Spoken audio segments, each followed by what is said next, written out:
Yeah, welcome home.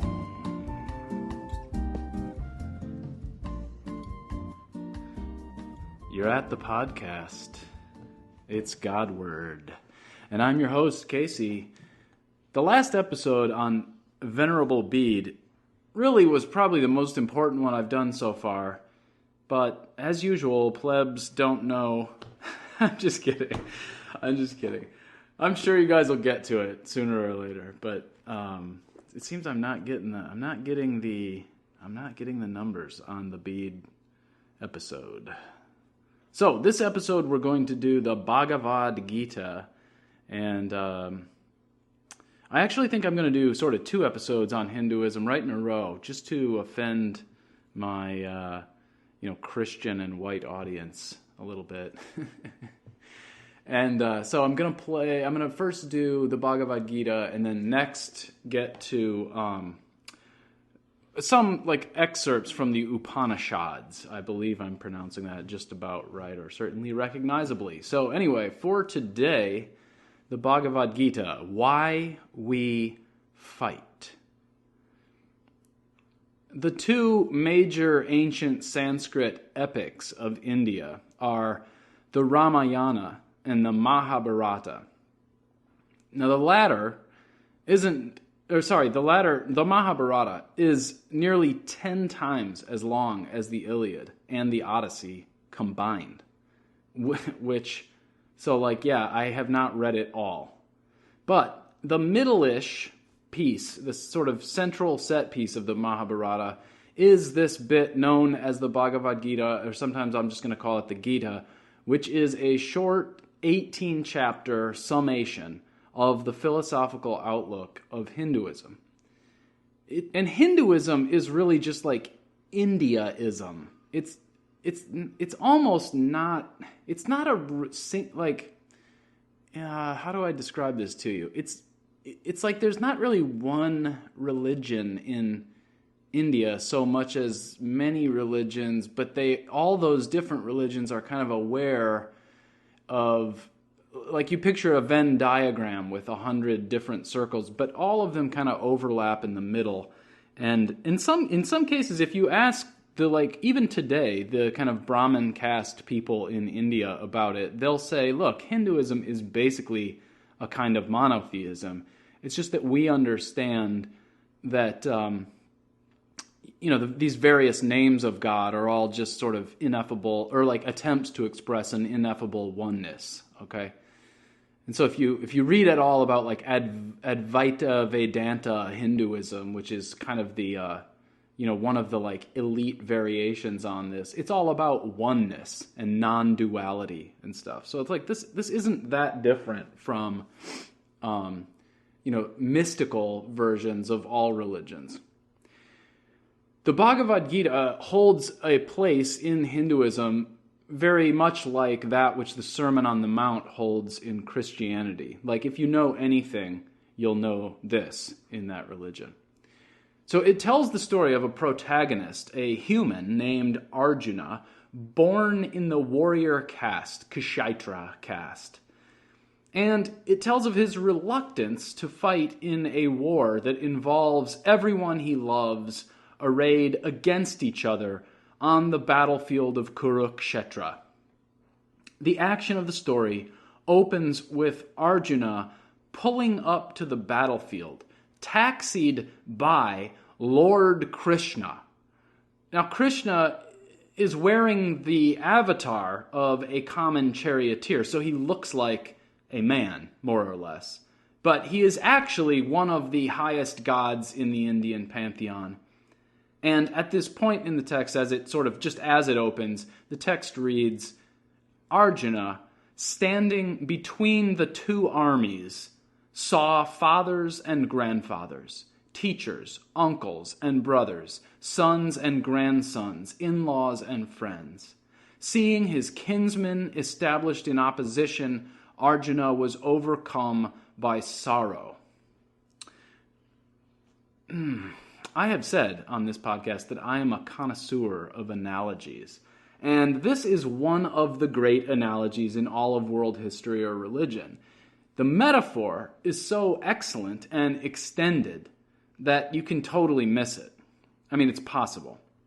It's possible to read the Bhagavad Gita as sort of merely the story of an ensuing battle and miss the figurative element. But in fact, almost all readers agree that the battlefield represents, life itself, or the spiritual life, or something like that. And Arjuna's hesitation is something we can all find within our own psychologies.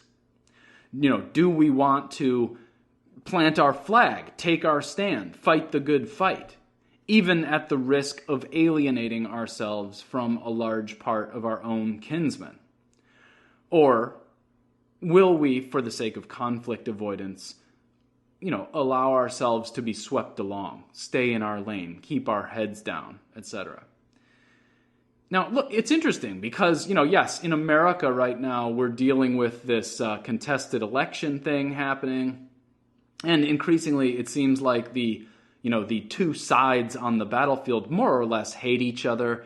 People feel like they can't even talk to their family members in a trusting way anymore. And so this is that. I mean, this is the, what does Jesus say, right? I have come not in peace, but with a sword, and I will divide, father from son and son from mother and so on. And so this is the big moment. This is kind of the revealing thing that's happening in our world right now. And it's interesting to look at religions in the West, at Christians, and to think what's the right thing to do? Is there ever a point, for example, to fight? And this is the central question of the Bhagavad Gita. Now, some people will say the question isn't actually about war and fighting with weapons. It's actually about, will you get up each day and fight the good fight and sort of put in your effort? Okay, yes, it is. And that's maybe a big part of the beautiful metaphor here. But it is also a question about, should we actually fight? And I think Western religions, certainly Christianity, at least in the last 100 years, have been reluctant to ever say yes. We imagine somehow that, blessed are the peacemakers, and that our God would never want us to fight in a war. That seems to be a kind of common view among modern Christians.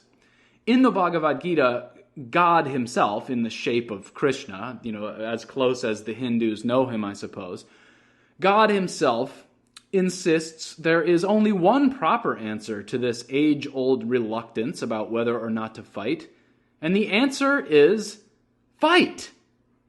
Fight. Okay, so the question is, why should we fight? And Krishna gives a short answer in chapters 1 and 2, actually. I guess the question is kind of asked in chapter 1, and then it's the beginning of an answer starts to appear in chapter 2 of the Bhagavad Gita. And so I'll just read you a couple of lines there. Basically his first argument is to say, Krishna goes, look out on this battlefield. I'm paraphrasing now, but look out on this battlefield. Everything you see here, me, you, this side, that side, your uncles, your cousins, it has all been here, and it will always be here. And we have always been discussing whether or not you're going to fight, and some are going to die, and some are not going to die, and nothing ever changes. Okay, that's kind of Krishna's first answer. And what does he mean by that? Well, what he means is, he's basically saying to Arjuna, you're very attached to, yourself and this particular fight. But in fact, this just keeps happening. It's always some version of a person. This time it's you on this battlefield, but it's always someone on some battlefield. And the answer is you fight. And why do you fight? Well, listen to thinking about that. Okay, so it begins like this. He says, let me see, actually, he says, as the same person inhabits the body through childhood, youth, and old age, so too at the time of death, he attains another body. And the wise are not deluded by these changes. So yes, reincarnation is introduced early on. And I do suppose this has sort of mega metaphysical implications, right? And theological implications. Like, if you believe that death isn't just once, but happens over and over again, you might face a battle differently. I used to think that, like, I grew up in the 80s playing Nintendo, starting from about 87, 88, 89, 90. And in those years, like, these games were all made in Japan. And Japan, of course, is sort of downstream of Buddhism, and Buddhism is downstream of Hinduism, and so it involves this idea of reincarnation. And so it is no surprise that although their characters were Mario and Luigi, apparently Italians, they worked into the game reincarnation. That is to say, the first time Mario died, I think as a video game player, this was the first game I ever played, I was kind of like, oh no, is it over? But no, it's not over. You get reincarnated again. You come back. Right? And you come back either on the same level, or sometimes, like, if you've finished a level, you level up. Now you're on the next level. So I think these video games probably, they formed a part of my consciousness. And the idea of, just think how differently you would play Call of Duty if, rather than reincarnating or respawning, you had only one life and maybe a life bar. Right? Well, you'd spend more time hiding in the corner and making absolutely sure that you weren't going to get sniped in the head. But if you think you're going to, reincarnate, it's kind of like, well, hell with it. I'll just run out there and get sniped in the head and then respawn, right? So Krishna continues, when the senses contact sense objects, a person experiences cold or heat, pleasure or pain. These experiences are fleeting. They come and go. Bear them patiently, Arjuna. Those who are unaffected by these changes, who are the same in pleasure and pain, are truly wise and fit for immortality. Assert your strength and realize this. Okay, and then he says, continuing about a page later, he says, considering your dharma, and I'll come back to that word in a second, dharma, you should not vacillate. For a warrior, nothing is higher than a war against evil. The warrior confronted with such a war should be pleased, Arjuna, for it comes as an open gate to heaven. But if you do not participate in this battle against evil, you will incur sin, violating your dharma and your honor. And so, skipping a little, he says, death means the attainment of heaven. Victory means the enjoyment of the earth. Therefore, rise up, Arjuna, resolved, and fight. Okay, so that's the explanation. Listen to this audio from Gwal Gopal Das about sort of that idea that, like, it's not just the good, but it's not just the bad, but also the good, and you have to attain, like, indifference essentially, so that you as a person are not particularly bothered by injury, but also by pleasure. Keep your eye on the prize through all that. Tolerate what you're going through. And tolerance means, like when we talk about tolerating failures and pains, we can understand. But we also have to learn to tolerate our success and the good times, because both distract us. Usually we only look at the negatives as distractions, but even the positives distract us from what we are meant to be doing. So man, isn't that a sweet sounding dialect? Okay, anyway, considering your dharma, you should not vacillate, right? So what is dharma? Dharma is something like duty, in this case, a responsibility. And not everyone has the same responsibility. To really grasp what Krishna is saying, we have to look a little at India's caste system. I assume most of you have heard of it. Before we do that, listen to this little clip on dharma. In Hinduism, dharma is simultaneously the eternal order that rules the universe and the duty or law that governs one's life. Fulfilling one's dharma is more than simply one's purpose in life. It is considered the very means by which one transcends suffering and the cycle of birth and death, or what is called samsara. So it's not that different from what we call on this podcast logos, right? It is the order of the universe, and getting yourself into line with it is of ultimate importance.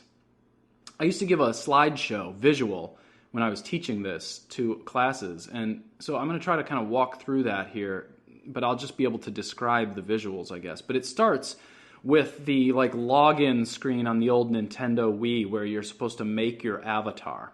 And so it says, nickname, default boy, gender, male, and then you pick your favorite color for his shirt, and you make him kind of look like you. And so my starting question in describing all this to students was, what is the difference between you and this avatar character, this digital two-dimensional guy? And then I would click. It's one of those prezzies, so I would click the animation, and it would zoom right into his forehead, basically. And in tiny writing there, it says the answer: pixelation scale. That ought to blow your mind. In other words, the only difference between you and the avatar on the Nintendo Wii is that you're a little better pixelated. And yes, three-dimensional instead of two. But it works the same way, right? Like just as, you, the real you, sits on the couch with the video game controller and plays this avatar character. And sort of through the character, you experience the game. But like really, you're sitting on the couch just fine. You'll never die or, strike out or any of that stuff, right? You're sitting on the couch, just sitting there, zen-like, playing a video game. In the same way, life in Hinduism is that video game, and in the fourth dimension, some sort of like fourth dimensional version of you is sitting on the clouds playing this video game. I know it seems like, why would anyone play this video game? Well, it's pretty complicated. It's kind of beautiful sometimes. It's challenging. This is the game. This is your avatar. It's yourself, but it's the lowercase s self, okay? Now, in all of India's history until the modern period, the caste system was sort of ruled the social order. And what's crucial to understand is that everyone in the social system in India has an assigned role to play, right? Literally a role, like actors take in society. But here's the interesting thing, is that historically there has been no significant cultural impulse from within India to equalize things. The question is, why not? Why is it that we have, you have at the top, you can picture that triangle, right, where at the top are the gods. And then at the top of the worldly scale, you got the Brahmin. Below them, that's the priests or academics, and then below them the warriors and the kings, the Kshaitra. Below them the merchants and the landowners. Below them the commoners, the peasants, the servants, called the Sudra, and then finally the untouchables. So why haven't the untouchables risen up and called for their rights or whatever?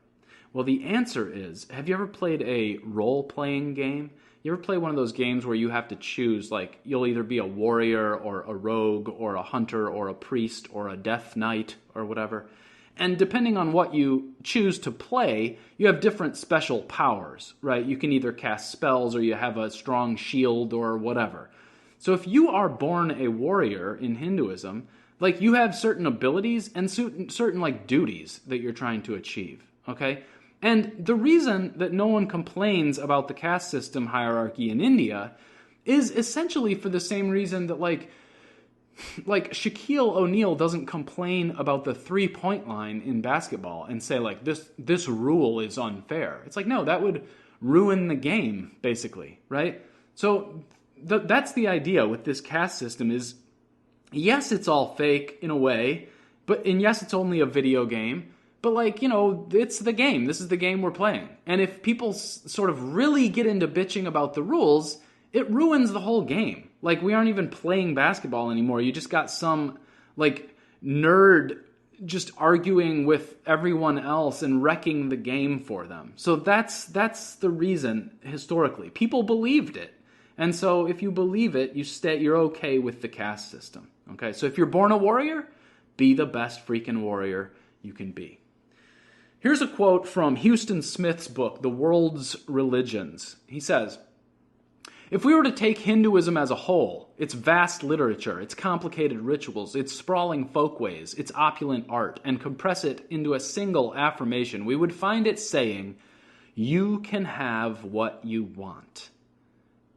pretty good offer, isn't it? This is me ad-libbing. But I mean, like, you've got me listening. If I'm, like, listening to the sales pitch in the elevator for Hinduism, I'm like, okay, say more. Houston Smith says, this sounds promising, but it throws the problem back in our laps. For what do we want? India has lived with this question for ages and has had her answer waiting. People, she says, India says, want 4 things. I know you're all distracted. You're out there walking or you're doing the dishes and listening to this, but here are the 4 things. And I want you to picture these in ascending order. 1, 2, 3, 4, with 1 on the bottom, okay, and 4 on the top. And we are basically going to move up from the bottom to the top here. And it's going to take many, many lifetimes, right? You're going to reincarnate through these many times. Number 1, pleasure, okay? That is the first thing people want. To the person who wants pleasure, India says, in effect, go after it. There is nothing wrong with it. It is one of the 4 legitimate ends of life. If pleasure is what you want, do not suppress the desire. Seek it diligently. Seek it intelligently. This, India says, and then waits. It waits for the time, and it will come to everyone, though not to everyone in this present life, when one realizes that pleasure is not all that one wants. And when you get to that point, this is where you can picture like the guru sitting on the top of the mountain, right? He says to you, go seek pleasure, young man. Go. Enjoy it. And he doesn't use the word sin or, talk about self-control or any of these things. He says, no, there's a brothel right around the corner at the bottom of this street. Hit it up on the way out of here. Okay? Enjoy it. I mean, really enjoy it. Now, again, this is an amazing entry point for a religion, isn't it? Can you imagine being some young Indian fellow and you go to the guru and he goes, what do you want? And you go, well, I want like drugs and hookers or something. And he goes, go ahead, do that. Oh, but as you're leaving, but if it ever gets boring, if you ever feel unfulfilled, I'll be here. I'll be here sitting here waiting for you to come back. Come back. Okay? Now this guy goes out and he does all the pleasurable things. He does them for many lifetimes, perhaps. But at the end of many lifetimes, one day he wakes up and thinks, this just ain't doing it for me anymore. Okay, so now we are moving from level 1 to level 2. He goes back to the guru, and the guru says, pleasure didn't do it for you, huh? Didn't satiate what you desired. No. Try this. Go after wealth, fame, and power. Worldly success. And so now the young man turns his attention. No longer pleasure, but achievement becomes what he's after. And he studies, and he works, and he's the first one at work every day. And he achieves, a reputation, and he gains a lot of money. And now people, respect him. Look at this. Isn't he famous? Isn't he great? And he does this for many lifetimes until finally he's, Michael Jordan or Bill Gates or whatever. But still, he wakes up at midnight and he's just not satisfied. Right? It's not doing the trick. So finally he goes back to the guru and he says, well, what now? I mean, I did that. I got all the, worldly attention I wanted. I'm still not satisfied. And so the guru now would say, okay, try this. Duty. Service to others. Be social. Think communally. Make your community better. And so now he goes back and he, builds sidewalks through his neighborhood, and he plants a bunch of trees, and he, does all the volunteer work, and he saves the whales, and he does this for many lifetimes until he's winning awards, and buildings are being named after him on college campuses, and he's the great benefactor. And still somehow, 2 a.m, he wakes up and he feels not satisfied, right? So finally he goes back to the guru, and the guru says, welcome back. I see that you've achieved all this stuff, and you've also done your duty to your community or whatever, and you're not satisfied, are you? And the guy says, no. And this is where liberation is the thing you seek. That's the 4th level. It's called moksha in Hinduism. You seek infinite being, infinite knowledge, infinite bliss. essentially you undertake the spiritual journey once you've made it to level 4. And what's interesting about this all is you can find some of these within you. Certainly all of us have some desire for pleasure. I'm guessing many of you have made it even past pleasure. I remember when I was about 20 is when I kind of felt like, I get it. Like, I've been to all these parties. The girls are fun. I get it. But there's other things I want to do. And so I started, studying and trying to achieve, degrees and titles and whatever. And I think I kind of got stuck there, to be honest. I don't really know. I mean, duty doesn't sound that fun to me. I had a student one time suggest, well, no, you're doing duty because you're raising children and you're teaching or whatever. These kinds of things are maybe they qualify as duty. So maybe in one lifetime I made the leap from level 1 to level 3. But again, Hinduism says you could spend many, many lifetimes in any one of these stages before you get to the stage of liberation. Okay, so back to the Bhagavad Gita here. I think, am I about done? Yeah, So if you ever hear those stories of those guys who give up everything and go meditate out in the woods or whatever, like that Ram Bamjan kid who at age 15 left his village and went out into the woods to meditate under a banyan tree forever. I think he's still doing it, last I heard. It's because he's seeking liberation. He doesn't want anything else, and that's like the last thing that you can want, okay? All right, the next part of this I wanted to go through would be like in chapter 6. Chapter 6 is pretty awesome. It's about the practice of meditation. Let me see if I have missed anything here. Actually, I missed one little line I wanted to read you from chapter 5. It says, let's see. Okay, so me thinking about this. So the longer answer, after Krishna first says the reason you should fight is because you can't really die. You're not really a person. Who cares? The longer answer is going to be to try to convince Arjuna about what dharma is. So dharma is something like duty, as I said.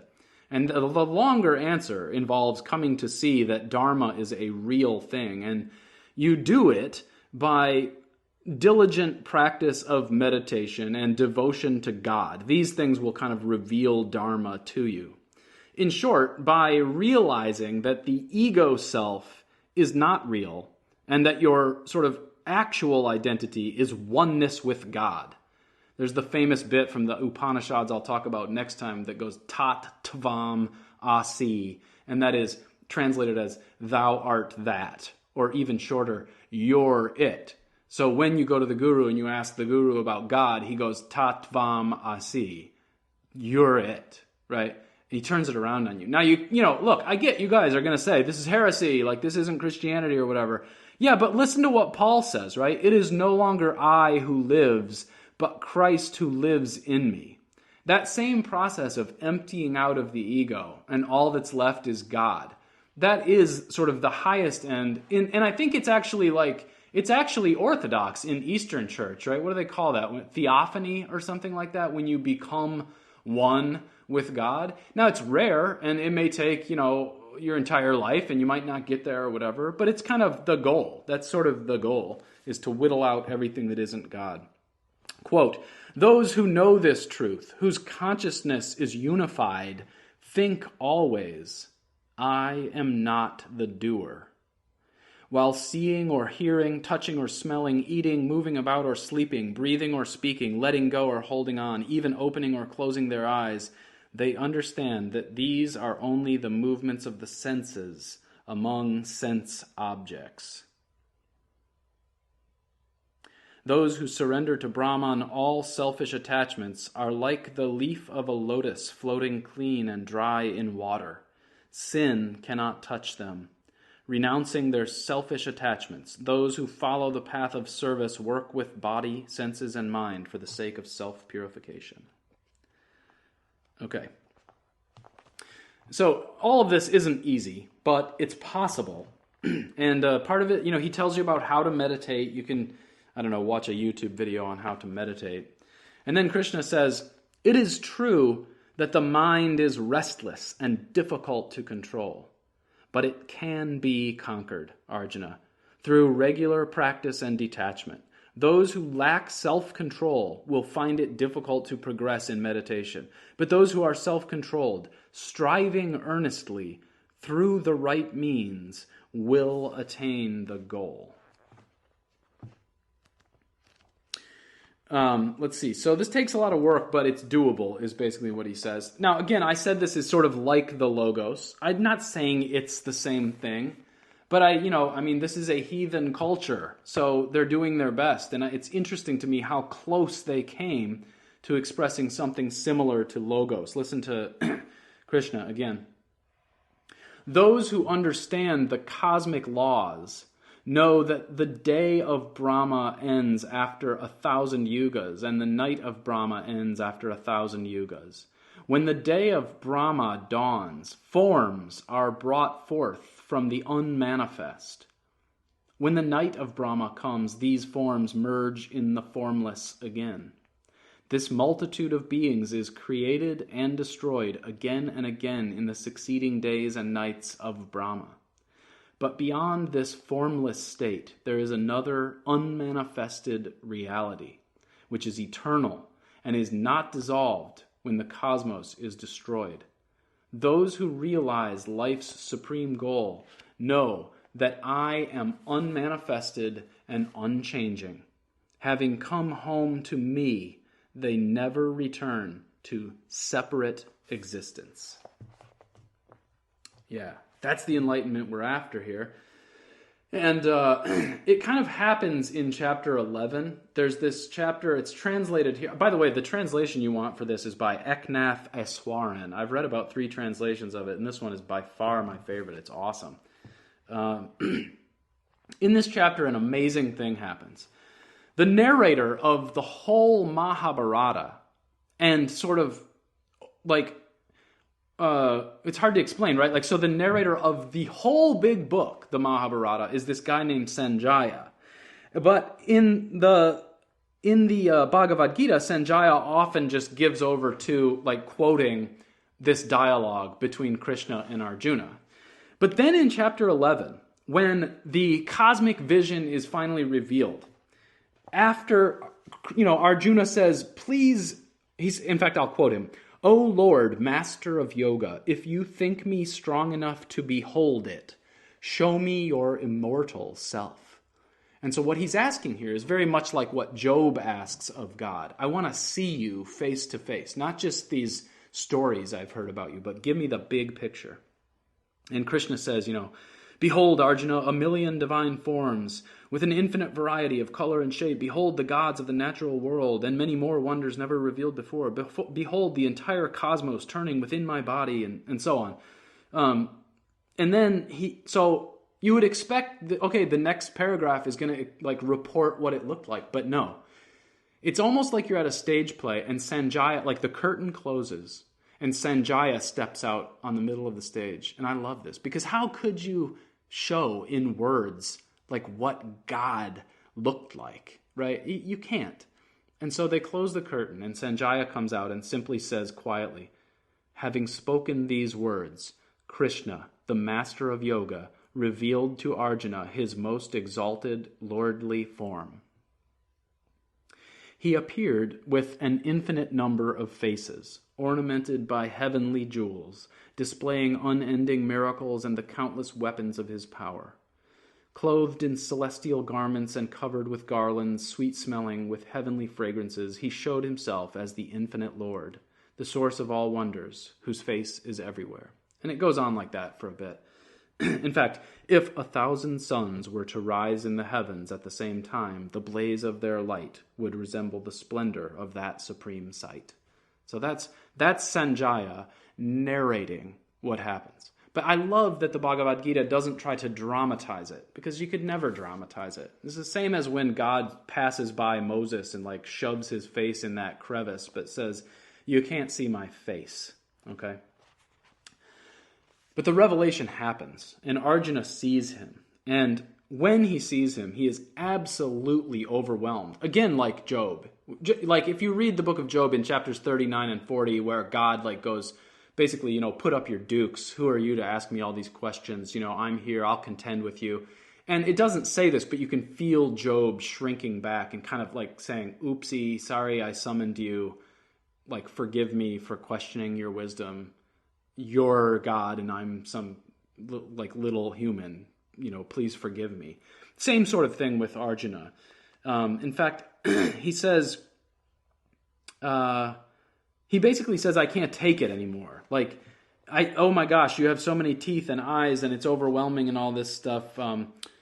You lap the worlds in your burning mouth and swallow them. Filled with your terrible radiance, O Vishnu, the whole of creation bursts into flames. Tell me who you are, O Lord of terrible form. I bow before you. Have mercy. I want to know who you are, you who existed before all creation. Your nature and workings confound me. And this is where Krishna drops the famous line. Here you've heard Robert Oppenheimer say this after inventing the atom bomb. I remembered the line from the Hindu scripture, the Bhagavad Gita. Vishnu is trying to persuade the prince that he should do his duty, and to impress him takes on his multi-armed form and says, now I am become death, the destroyer of worlds. Yeah. And then Arjuna is totally overwhelmed, and he says, though you are the embodiment of all creation, let me see you again, not with 1,000 arms, but with 4, carrying the mace and discus and wearing a crown. In other words, like, cool it. Like, I can't take this anymore. Go back to being the avatar self, okay?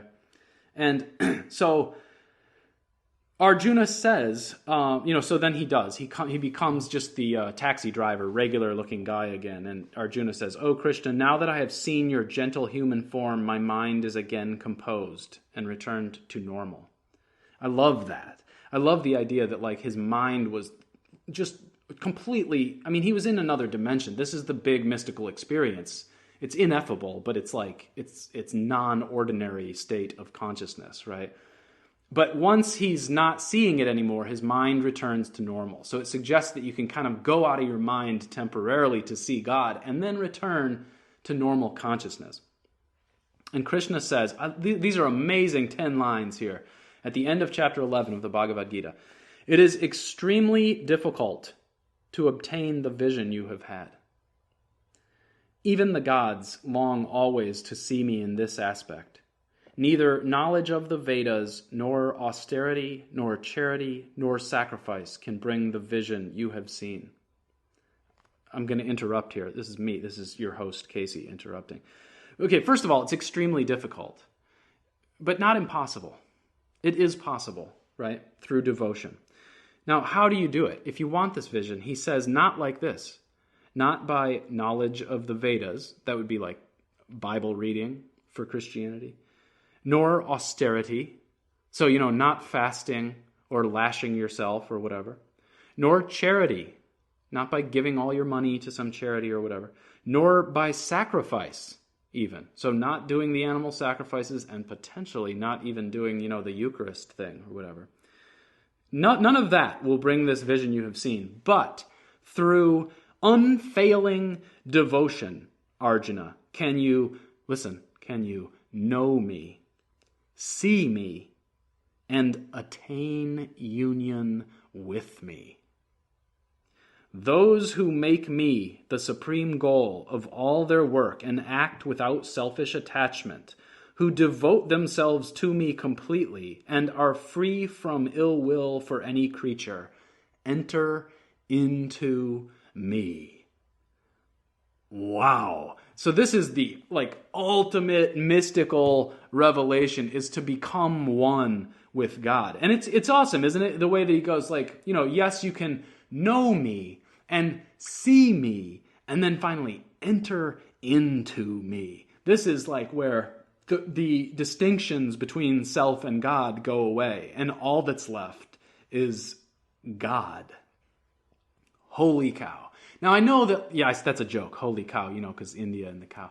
I know this is like not your religion. I don't think I have very many Hindu listeners, although I put this podcast on whatever the biggest podcast host in India is. So if you're from India and you're listening, I hope I did justice in some sense to this excellent, famous text. Again, for me, I see all kinds of resonances with Christianity. And in fact, I often have said, like, doing some comparative religions, so reading some of the other religious texts and sort of understanding how they think about things, definitely gives you a better, clearer perspective on your own religion. You start to see that there are certain universals in these religions, and then you better see the parts of your own religion that are distinct or different or, separate.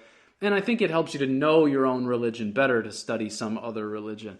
But the Bhagavad Gita, honestly, like, even if we took it out of the context of religion and you start to think of it only as like a deep dive into human nature and psychology, I mean, man, I think that that's basically what a lot of these early religions were sort of they were like the register in which those sorts of things were explored in those early ancient days, in the last axial age.